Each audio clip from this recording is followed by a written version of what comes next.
गरीब मजदूर किसान महिलाओं से कनेक्ट किया और इसी कारण उसकी पॉपुलैरिटी इतनी क्या हो गई। तो आपने देखा है, अरे गांधी को अंग्रेज हाथ भी नहीं लगा सकते थे। इवन अंग्रेजों को इंस्ट्रक्शन थे कि गांधी से कभी सीधे उसको बात करने मत बुलाना, क्योंकि गांधी इतना चंट आदमी है कि खुद की बात मनवा लेगा। इसलिए गांधी से हमेशा अंग्रेज जो थे लेटर लिख के बात करते थे, ठीक है, कभी भी गांधी के बहुत ही कम सामने आते थे। और आप एक भी बार बता दो गांधी कभी जेल में गया और जल्दी नहीं छूटा, क्योंकि गांधी जैसे जेल में गया स्टार्ट कर देता था भूख हड़ताल, ठीक है, और जैसे भूख हड़ताल करेगा तो हालत खराब होगी, बाहर उसके फॉलोअर खड़े हुए जेल के अंग्रेजों का भूत बना देंगे, ठीक है। आपको पता है तो अंग्रेज खुद उसको जूस पिला के रवाना करते थे। 6 साल की सजा होती थी तो 1 साल में छोड़ दिया, ठीक है, कभी कुछ महीनों में छोड़ दिया, क्योंकि उनको पता था अगर गांधी को कुछ हो गया तो हमारा भारत में लास्ट दिन होगा, ठीक है। अब 1942 में देखो कौन सा आंदोलन हुआ, अरे भारत छोड़ो हुआ, तब गांधी को उठा के जेल में डाल दिया। गांधी ने वही एज यूजुअल भूख हड़ताल शुरू कर दी, ठीक है। अब गांधी को भूख हड़ताल करते हुए 22 दिन हो गए। गांधी सोचे यार इस बार अंग्रेज भूख हड़ताल खुलवा क्यों नहीं देंगे, अरे समझिए ना।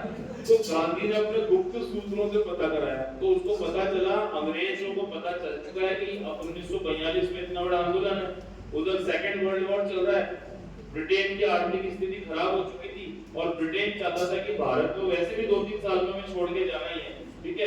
तो अब तो टेंशन ही नहीं है कि लंबे समय तक शासन करना है, तो गांधी मरे ऐसी दस कराया, ठीक है। ये गांधी को पता चल गया, तो गांधी ने तुरंत लेटर लिखा कि अब मैं आंदोलन नहीं करूंगा, मुझे बाहर आने दो, और बाहर आने के बाद में भारतीयों को अच्छी तरह से समझाऊंगा ताकि वो शांतिपूर्ण क्या करें आंदोलन। और जैसे ही गांधी का एफिडेविट मिलता है अंग्रेज रवाना करते हैं। तो आपने देखा होगा कि कभी तो वो झुका नहीं है, भूख हड़ताल कर रहा है, और इस बार जल्दी छोड़ दिया। तो गांधी जो है ना वो भारतीय राजनीति में इसलिए इसको इंपॉर्टेंट माना जाता है कि अंग्रेज जो थे ना वो सबसे ज्यादा उसी से घबराते थे, क्योंकि वो दिखता सीधा था और इतना था नहीं, ठीक है, वो अंग्रेजों से अपनी हर बात मनवा लेता था। तो इसलिए ध्यान रखना, पहले इसको बोलते थे सत्याग्रह आश्रम, क्योंकि सत्याग्रह करने की ट्रेनिंग दी जाती थी।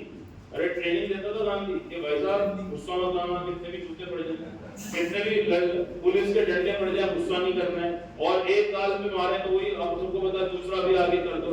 तो उसकी प्रॉपर ट्रेनिंग दी जाती थी, पूरे सेशन चलते थे कहां पे, इस आश्रम, और बाद में उसको शिफ्ट कर दिया। हो गया। अब देखो दक्षिण भारत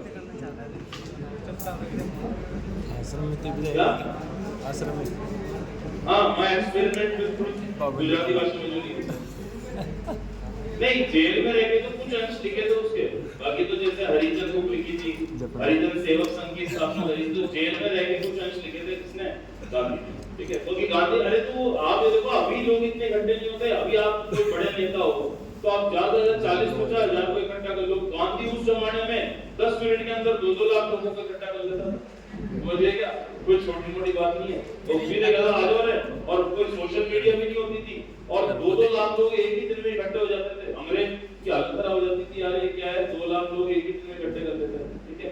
वो एक कॉज का था इंपॉर्टेंट। चलो सब लिखो, साउथ इंडिया की दक्षिण भारत क्या बैलेंस चला,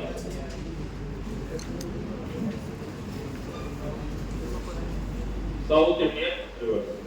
इतना एक सीक्वेंस लिख लो पहले आप, क्योंकि सीक्वेंस इसका पूछा गया कि दक्षिण भारत में एक ध्यान रखना, नदी जितनी ऊपर बह रही है उतनी ज्यादा राज्यों में से गुजर रही। भारत का पेनिनसुला ऐसे नीचे आते आते क्या हो जाता है, नैरो हो जाता है, तो नदी जितनी नीचे की तरफ है उतनी कम स्टेट में से पास होती है।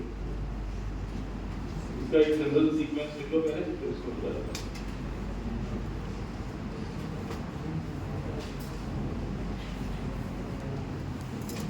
सबसे पहले प्राइमरी की सबसे फर्स्ट रिवर सीक्वेंस में आएगी कौन सी, गोदावरी। सबसे पहली रिवर कौन सी हो गई, गोदावरी, ठीक है। गोदावरी के बाद सीक्वेंस में सेकंड रिवर हो गई कृष्णा, कृष्णा कावेरी। सेकंड कौन सी नदी हो गई, कृष्णा। अब सीक्वेंस में कावेरी नहीं आएगी, बात ध्यान रखना, कावेरी